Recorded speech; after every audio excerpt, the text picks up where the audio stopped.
For most people, there's something intimidating about the idea of interacting with a computer, but that is what's happening here.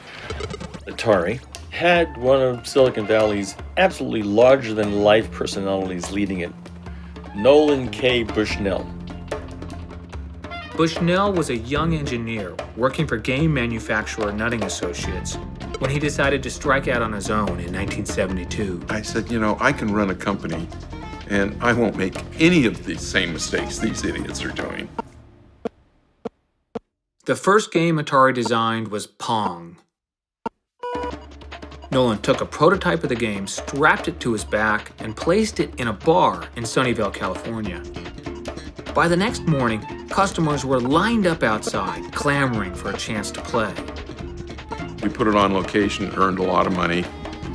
Production soared, and there seemed to be an insatiable appetite for the coin-operated game.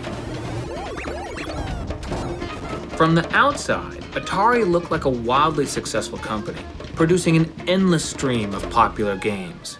But there was one key problem.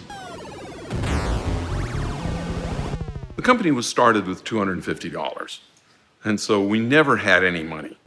In 1974, Atari was flirting with bankruptcy and desperately needed financial help. But Nolan found the traditional channels off limits. Banks lend on assets. So do you have a house? I'll give you a mortgage. Do you have a car? I'll give you a loan on your car. Nolan had no basis for a bank to be comfortable. Don might have passed on Atari had Nolan not shown him a surprising new product in development. Home Pong. Atari's engineers had discovered they could get the entire Pong game down to the size of a shoebox. At the time, playing video games at home was a revolutionary concept. We showed Don our plans for the home games. He finally decided there was a business there. Fabulous product, giant market. He used to say, the coin-op business, you think it's big? He says, you ain't seen nothing. Huge.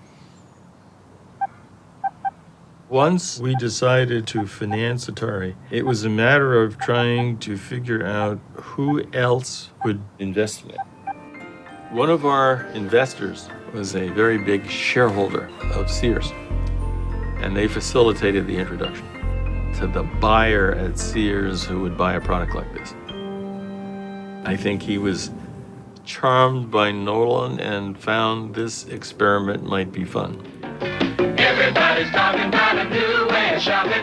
Do you want to lose your mind? Home Pong hit the shelves just in time for the 1975 Christmas season.